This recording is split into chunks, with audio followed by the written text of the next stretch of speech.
Good morning, students. Today discuss about civics chapter number 4 जिसका शीर्षक है औरतों ने बदली दुनिया। यहाँ पर इस चैप्टर को इस नाम से क्यों बुलाया गया, इसके पीछे क्या उद्देश्य है, इससे क्या पता चलता है। इससे पूर्व भी अध्याय थे हमारे जिसमें कुछ महिलाओं से संबंधित वर्णन किया गया था, जिसमें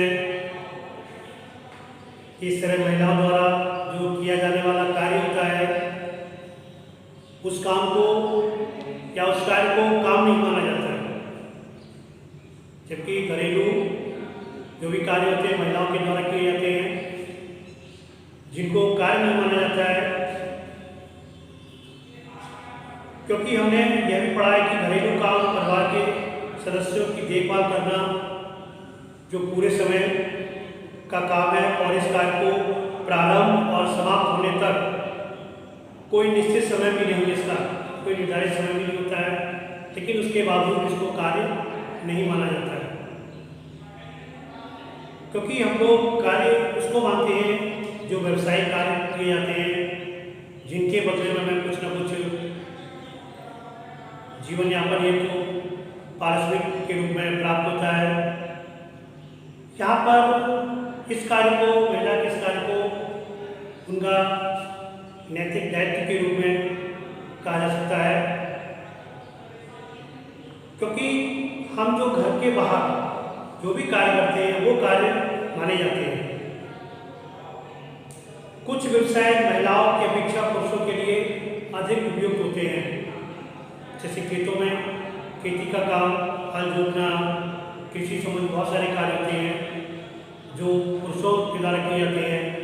महिलाओं का सहयोग रहता है, लेकिन इस तरह के कार्य करने में वो सक्षम नहीं हो पाती है घरेलू कार्यों के कारण भी, लेकिन फिर भी उनका कहीं ना कहीं सहयोग रहता है। बुनकरों में रुई को धुलना, बहुत सारे, या जो कुम्हार होते हैं उसमें मिट्टी को लाना, उसको तैयार करना, ये सारे कार्य महिलाओं के द्वारा किए जाते हैं, लेकिन श्रेय वो पुरुषों की हो जाता है, क्योंकि अंतिम जो उसका निर्णायक कार्य होता है वो उनके द्वारा किया जाता है।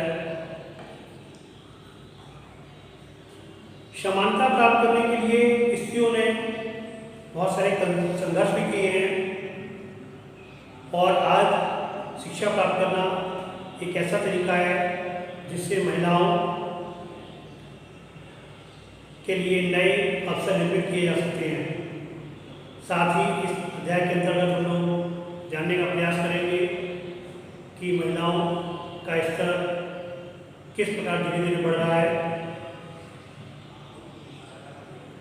और अक्सर ये भी देखा जाता है क्योंकि कुछ महिलाओं के कार्य जैसे स्वास्थ्य संबंधी, जिसमें महिलाओं को का जो कार्य नर्स के रूप में होता है वो बहुत ही सराहनीय होता है, क्योंकि औरतों के द्वारा जो नर्स कार्य होता है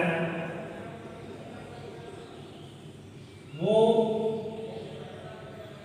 भावुकता से भरपूर होना चाहिए, क्योंकि उनके अंदर पेशेंस होता है, वो उस मरीज को अच्छी तरह से उसकी देखभाल कर सकते हैं। कुछ घरेलू कार्य से संबंधित कार्य भी महिलाओं के प्रति होते हैं, क्योंकि पुरुषों जो महिलाएं अच्छी नर्स हो सकती हैं वे अधिक सहनशील और विनम्र होने के कारण ही वो अच्छी नर्स कहलाते हैं।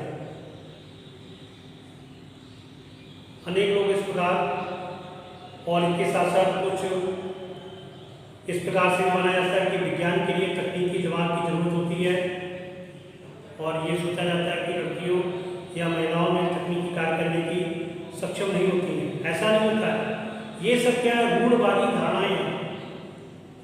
अनेक लोग इस प्रकार के रूढ़वादी धारणाओं पर विश्वास करते हैं, इसलिए बहुत सी लड़कियां को डॉक्टर और इंजीनियर बनने के लिए, अध्ययन करने और शिक्षण लेने के लिए वह सहयोग नहीं मिल पाता है जो पुरुषों या लड़कों को प्राप्त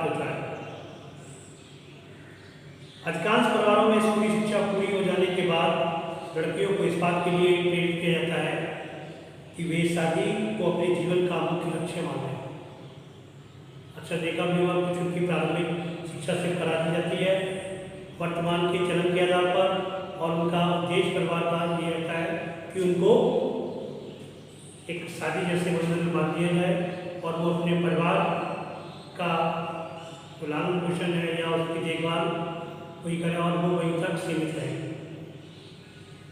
यह समझना आवश्यक है कि हम ऐसे समाज में रह रहे हैं जहाँ सभी बच्चों को अपने चारों ओर की दुनिया के दबावों का सामना करना पड़ता है। ऐसा भी है, आज भी कुछ दुनिया वादियाँ जबकि हम पूर्ण से स्वतंत्र हैं, हमें मौलिक अधिकार में समानता का अधिकार भी दिया गया है, उसके बावजूद भी कुछ परिवारों में, कुछ स्थानों पर, समुदायों में आज भी रूढ़वादी की धारणा विद्यमान है।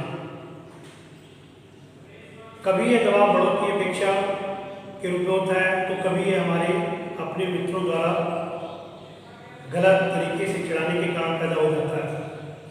लड़कों पर भी ऐसी नौकरी प्राप्त करने के लिए दबाव होता है जिसमें उन्हें अधिक वेतन मिले, ये भी स्वाभाविक है। यहाँ पर उनके लिए उठाया जा रहा है क्योंकि आज के चलन के हिसाब से महिलाओं की अपेक्षा, लेकिन हमें दोनों को देखना चाहिए। वो तैयार नहीं है पुरुष, लेकिन एक स्थिति तैयार रखी हुई है, लड़की तैयार है उस कार्य को करने के लिए, लेकिन उस पर ज़्यादा जोर दिया जा रहा है।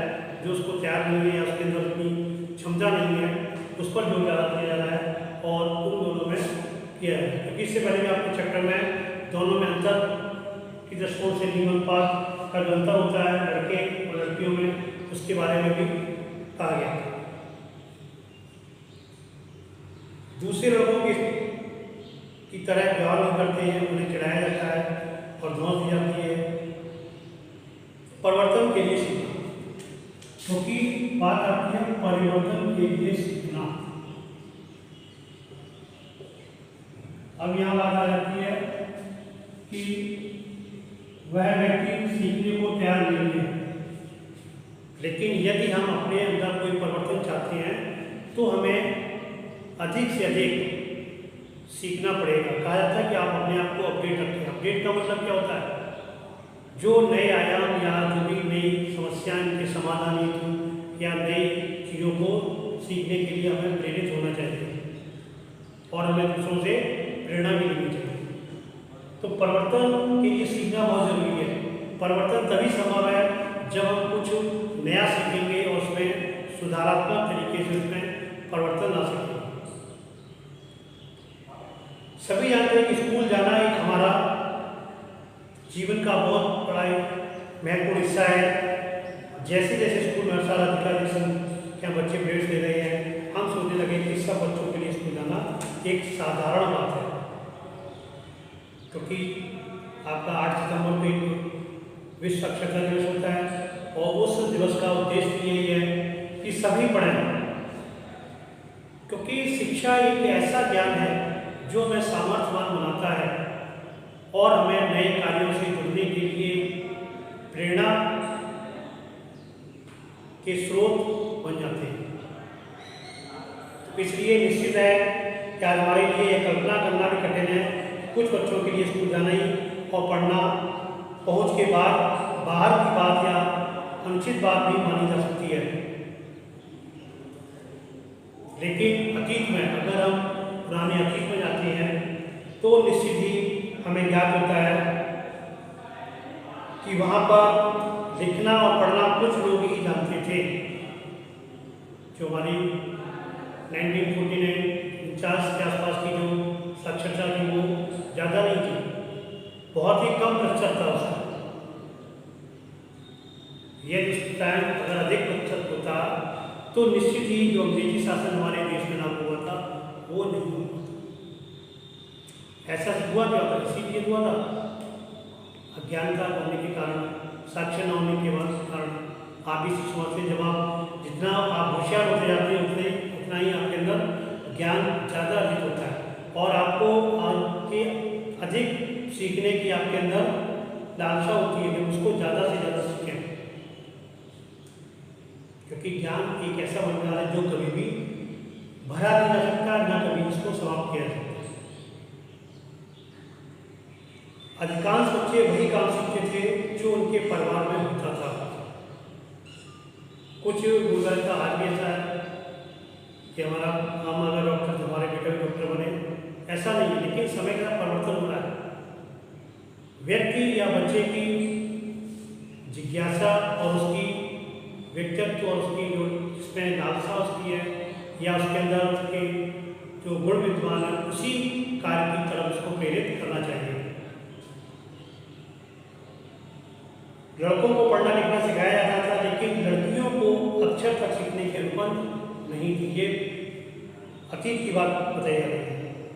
इनके परिवारों में जहाँ कुमारी और बुनकरी का काम होता था, वहाँ भी हस्तकला सिखाई जाती थी। यह धारणा थी कि लड़कियों औरतों का काम केवल सहायता करने तक सीमित था, केवल सहायता करती थी, काम को नहीं करती थी। यानी कपड़े वो बुन नहीं है या चाक द्वारा वो बर्तन बनाना नहीं, केवल मैंने बताया था उनको मिट्टी को वहाँ से तालाब से लाना, उसको खाने के लिए तैयार करना, ये सारा उनका काम था।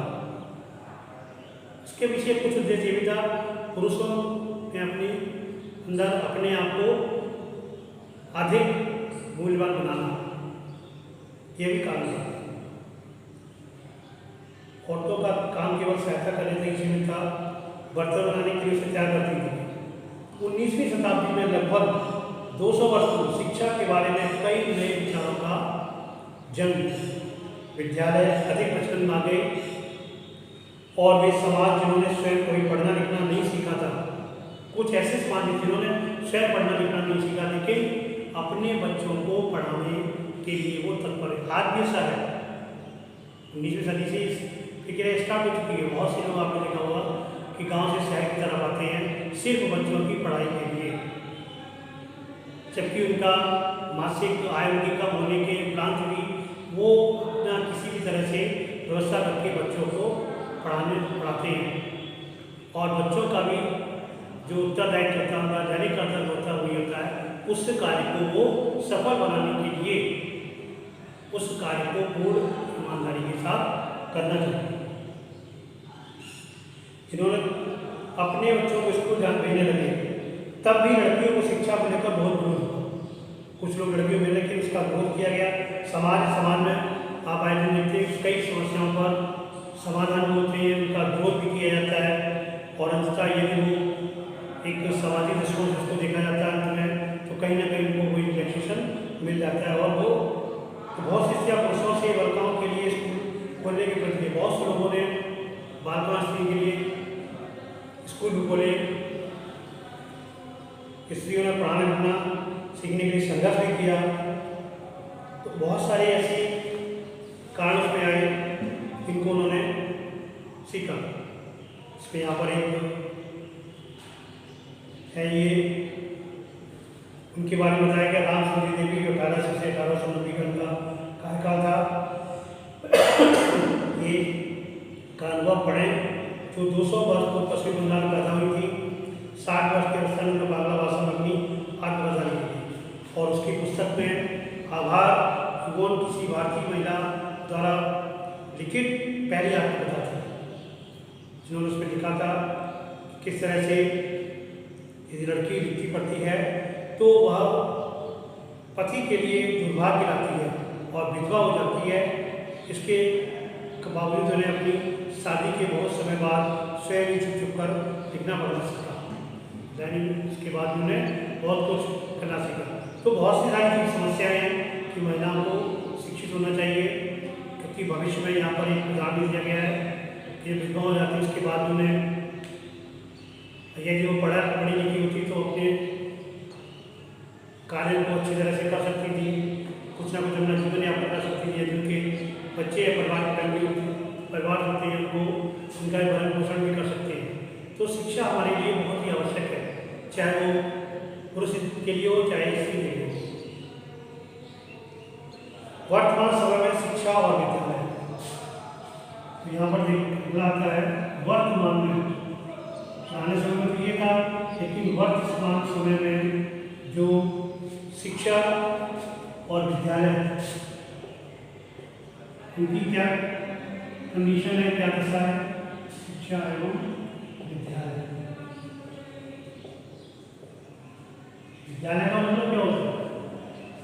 विद्यालय, विद्या शिक्षा वाली, अनालय का मतलब घर, विद्या का घर, जहाँ से हम विद्या को, ज्ञान को प्राप्त करते हैं। और विद्या ऐसा का मतलब होता है केवल किताबी ज्ञान नहीं, बल्कि संपूर्ण आध्यात्मिक, बौद्धिक और समाज में रहने वाले स्थितियों के बारे में भी जानकारी होना, ये विद्या कहलाता है। शिक्षा हमारी जो होती है वो शिक्षित ज्ञान, यानी कि किताब में लिखे गई तत्वों को पढ़ना और उनको सीखना। आज के युग में लड़के लड़कियां विशाल संख्या में विद्यालय जा रहे हैं, लेकिन इसके बावजूद भी बहुत सी कमियां आती हैं। लेकिन फिर भी हम देखते हैं कि लड़कों और लड़कियों की शिक्षा में अंतर है। परिवार में भी उनको अंतर दिखाई पड़ता है, उनके सामने अंतर स्पष्ट किया जाता है। भारत में हर 10 वर्ष में जनगणना होती है। अभी आपकी 2011 में जनगणना हुई थी और अगली जनगणना आपको होने वाली है। तो उसमें भी जो आंकड़े निकल के आते हैं साक्षरता दर या वो, उसके बारे में भी आप अनुभव करेंगे कि किस तरह से उसमें अंतर पाया जाता है। इससे भारत में रहने वाले जीवन के बारे में भी विस्तृत जानकारी एकत्रित की जाती है। उनकी आयु, पढ़ाई, उनके द्वारा किए जाने वाले कार्य, इन सब की जानकारी वो उस जनगणना के द्वारा प्राप्त की जाती है। जैसे शिक्षित लोगों की संख्या तथा स्त्री पुरुषों का अनुपात, इन सब के बारे में 1961 की जनगणना के अनुसार सब लड़कों और पुरुषों में 7 वर्ष और उससे अधिक आयु वाले जो लोग थे, उनमें प्रतिशत था वो 40% शिक्षित था, केवल 40% 1961 में। और ये स्वतंत्रता के आसपास था, केवल 18-20% के आसपास था। अर्थात कम से कम अपना नाम लिख सकते थे, मतलब वो 80-40% लोग थे 1961 जनगणना के अनुसार जो केवल नाम लिख सकते थे, उनको भी इसमें जोड़ा गया है। केवल नाम, अब नाम लिखना किसी ने कुछ ऐसी चीज़ चलाई, प्रौढ़ शिक्षा वगैरह, इनके माध्यम से गांव के लोगों को पढ़ाया जाता था, क्लासें लगती थी। तुलना में लड़कियां स्त्रियों का केवल 15% भाग शिक्षित था, जिनमें लड़कियों और स्त्रियों का अगर तुलना की जाती तो केवल 15% था 1961 के आंकड़े में। 1961 का जो आंकड़ा था उसमें कितना था? 40%। ठीक है, साक्षरता, जिसमें 15% उसका था महिला।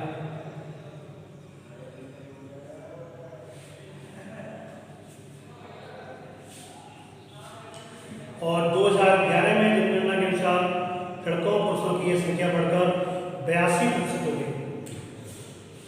ये बढ़कर कितनी हो गई? 2011 में नई आंकड़े जो है उसमें 82%।